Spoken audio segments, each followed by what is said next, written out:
In 2017, Hurricane Irma did a significant amount of damage to the tea house. The hurricane took off the dome, which is a major component of the tea house. The dome is newly constructed out of salvaged old-growth redwood. Being able to reuse this material in a new way has helped to make the replacement of this roof more sustainable. The wood dome is composed of 8 alternating lattice sections or wedges and 8 circular ring wedges. They are held together at the top with the original steel ring, which was cleaned and reinstalled.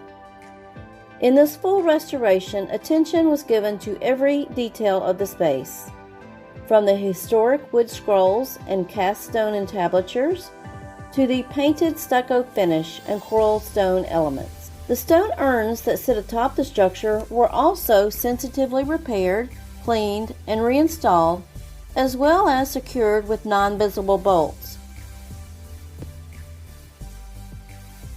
Help preserve Vizcaya and its collection. Donate to Vizcaya's Conservation Fund online at vizcaya.org/donate.